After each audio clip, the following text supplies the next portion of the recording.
All right, and we are back with Wayne from ESPN 95.9. He has his own show called According to Wayne. And Wayne, what is going on according to you? Look at it all. Look at it all. It's out there. Father's Day. It's a great day outside. Okay, you've got bikes. These guys, each one of them, their hard-earned money to come out here and help the Queen of Hearts and to put this together. Troy and Audrey have done a great job. We even got a tractor out there that drove up. We for were the car just show. talking about that. Isn't that something? It's amazing to see these guys. Some of the best food, the barbecues out here. Did you try any of it yet? I'm actually a vegetarian, so I have not tried the barbecue, but I've heard great things about it. Oh, it's outstanding. I've already done that. The band, Southern Pride, they're great. We spoke with Lisa a little bit earlier. But we do the car shows. There's a lot of benefits that Cheers to You right here. That they get involved in all kinds of stuff. We've done community golf tournaments, you know, for the Relay for Life for American Cancer Society. We've done all kinds of stuff. There's Deputies Association, the Sheriff's Association, Fraternal Order of Police, LCPD, Battered Women and Children. There's so many benefits, but to see a turnout like this, I mean, it's 100 degrees out here on this asphalt. It is stifling hot. You can, if you look out into the random abyss of the parking lot, you can see the heat waves. It is. This is not in my comfort zone, that's for sure. Well, Wayne, you've been out in the parking lot, kind of patrolling while I've been relaxing here under this beautiful tent. So you're the NASCAR guru. I want to hear everything. Why are they putting the hoods up? Is question number one. Do what now? Why do they put the hoods up? Is question number one. Well, the hoods. Well, we're gonna get real basic you here. Know, these guys that work their 40-hour-a-week jobs and they come home and they tinker in their garage at nighttime trying to put all this stuff together. They're making that little hot rod. A little special, so they do the chrome work and they do this and they do that, and when they have an opportunity to get out here, just like these bikes, you know, every one of these guys, one of the Jerry and Jimmy over there, they were just telling me they just got done shining these things up, so they want to make them look big and bad, and that's what they are, they're bad to the bone. So what is this? Is this a friendly thing? Is this a competitive my bike's better than yours thing? I can be a better mechanic than you? What's the vibe with this? Sometimes it's just like we've got a bike right there. It's a homemade bike. You know, he's running a flathead motor right out of a car from the 30s. Yes, you know, 1937 to be specific. And he built that. I mean, so these guys get creative in all ways, and it's just all the shows that I do, and I probably do between myself and Florida Rockstar Magazine with Chris and everything, we probably do, I'm going to say at least 40 to 50 car shows and bike shows a year. Wow, that's pretty intense. So, what is your favorite bike or car from the event today? I'm a Harley rider. Okay. I'm a Harley rider. I've got an 81 Shovelhead, but it's really hard when you got bikes that look this great to pick and choose your favorite one. Car-wise, it'd be probably a 66 Chevelle. That would be my favorite one. Which color was that for? The silver car. Whenever, you know, everybody's got their pick. Everybody's got their Mustangs. I mean, we've got a 64.5 Mustang out there. This guy spent a lot of time on it. I have one when I first got back from the Marine Corps, and it's a great car to have. You know, it's something that shows a lot of history and a whole bit like that. But the biggest thing is these guys like these old cars and they do this. But the biggest thing is the community effort that everybody gets together to do something like what we're doing for right someone here else. today. Absolutely, yes. It's a beautiful thing that in all of the wrongs in the world that people can get together and do something right. Now, this car that you were just describing, market sale, how much would it go for right now? Today's value, if I still held mine, it sold for $3,900 brand new. Today, probably about $125,000, $130,000. Whoa! I might be investing in some of these. I mean, not that I have the money to invest in it. Well, the Mustang right there, that sold for about $2,900. Brand new 64.5 Mustang with a 6-cylinder. I don't believe they had the 289 in it. And right now, that probably estimated value is about $35,000. Okay, so how much is the upkeep of it? Is this a car? This is not a car you drive all the time, correct? And you don't let your kids drive it. Especially me, because I just got into an accident last week. Well, to do these benefits and to do the car shows, we have some amazing car shows right here in Brevard County, all up and down the Space Coast.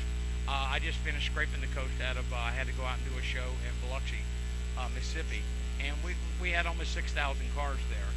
You know, so the bigger events, and these guys, they work on their vehicles all year to try to put these things together. But in turn, that when they have an opportunity to do something like this, that's when these guys show up. So, since they don't really drive them around, they just sit in garages, I'd imagine they're not expensive to maintain? No, absolutely not. Unless it depends on what you want to put on it. You know, I mean, some of these guys like Big Bill, Mr. Bill was just here with his coupe, and I mean, that's a $40,000-$45,000 car the way it sets, and the way I know Bill, he'll dump more money into this thing and make it more. And the next thing you know, you got a car that's $125,000 to $150,000. That's pretty. Sitting in the garage. That's. I can't judge only because the way I can see this is comparable for females is jewelry, and I'm not giving up my jewelry. So men, you can keep your cars. There you go. Wayne, what is your dream car if you had to have one? Are we gonna go for a vintage? Or are we gonna go for a NASCAR? Muscle car. A muscle car. Yep, muscle car. Like in Greece? Yep, muscle car. Be an older car, probably 55 Chevy, something like that.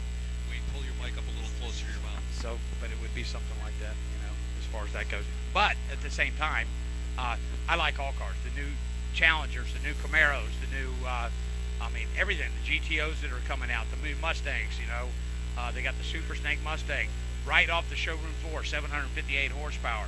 You chip it out with a chip, you got 950 horsepower right off the showroom floor in the Mustang. Wow. What else? I don't know where you would use it, okay, but I still, I still like the stock cars and everything. I do the Richard Petty driving experiences. I've done Las Vegas. I've done Charlotte, North Carolina. I've done Texas Motor Speedway. We just did a big event for 8 days out at Talladega last year.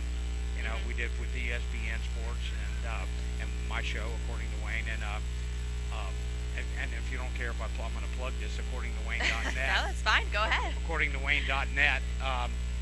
You can check out the pictures and stuff like that. And I just did, we did a benefit out in Baton Rouge with Porsche of America out of Las Vegas. And for St. Mary's Educational Center, we raised $57,000 in 3 days. Wow, that's for phenomenal. the kids out there. So ESPN sponsors basically anything that I want to do.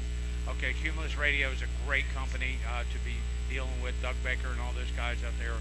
If I come up with a benefit and I talk to them just like this and that, they help me out with flyers. They help me out with so much.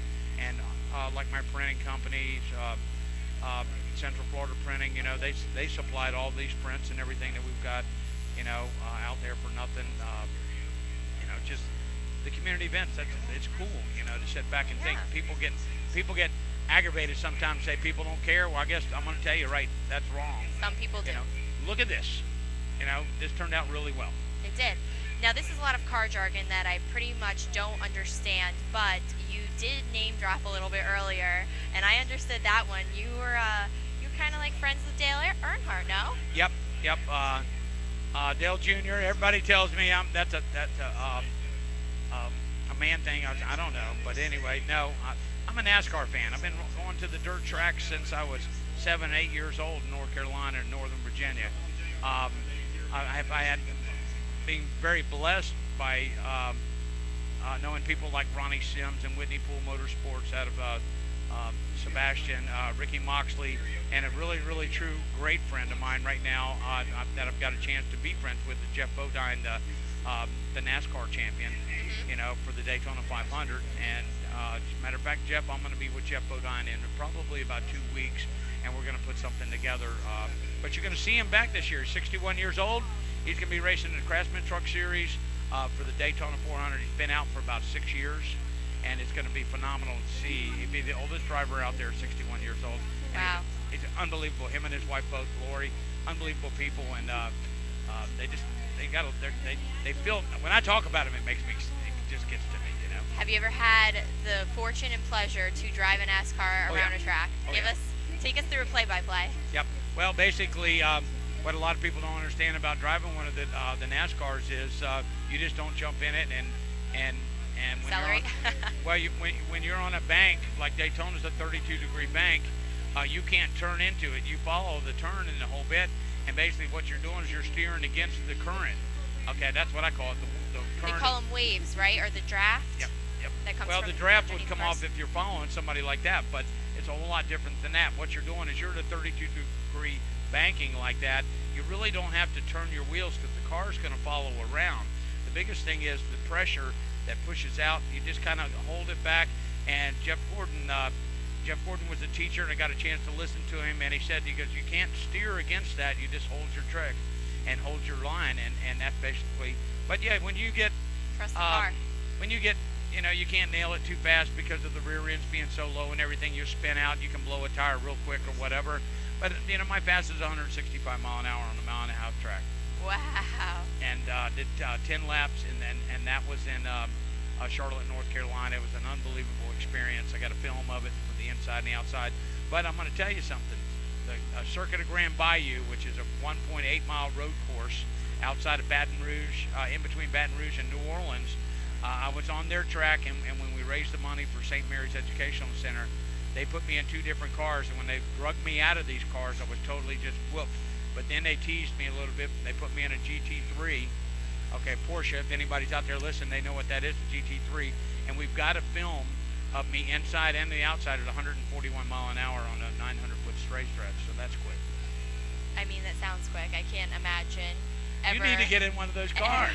I'd love to. Do you have any connections? I'll hook you up. Yes, I got connections. All right. Well, it'll be the next little segment we do for According to Wayne. There you go. Autumn in her first NASCAR. Now, this might be a little bit of a stupid question, but I know more about horse racing than I do car racing. Depending on what post they come out of, they have a better chance of winning, or the probability changes. Is it the same for NASCAR or no? Yeah, well, you know, NASCAR nowadays, it's not like it was back in the 60s and the 70s. Basically, you went out there and you ran like hell. You know, they didn't have all the stuff that they've got nowadays. And unfortunately, because of accidents that have caused death, the safety equipment is 100% better. They've got the safe walk now. They've got the helmet restraints, and they've got all that. And it's unfortunate people like Dale Jr. or Dale Sr. or some of the drivers like that had to give their life, you know, to make things safer and everything. But it's a better sport. It's more competitive. Jimmy Johnson, 5-time winner of the NASCAR championship, 5 in a row. That's unbelievable. You've got Jeff Gordon. 5 feet. Well, Jeff Gordon just won his 84th race. That's 3 times. He's top in the top 3 of winning the most races. You got Kyle Busch. Kyle Busch is, Richard Petty has over 200 wins in the NASCAR series and everything. What's going on right now is Kyle Busch is like at 114. 25 years old. I mean, he doesn't have 36 years to do 36 years of racing to do 200 wins. This guy is so phenomenal. Within 5 years from now, he'll top Richard Petty, the king of NASCAR. He's blowing all the records. That's right. Great. Thank you so much, Wayne. Anything else you want to say about your show before we go off air real quick? Yeah, listen to my show every Saturday at 8 a.m. Okay, on ESPN, or you can visit accordingtowayne.net. But email me. Let me know. Call me, 321-984-1234. Call me, let me know, because I want to give you a little cheese with that wine. All right. Is that like your little slogan? That's it. All right. Thank you so much, Wayne, Thanks for joining joining us up here. Okay. All right. We'll be right back. Thank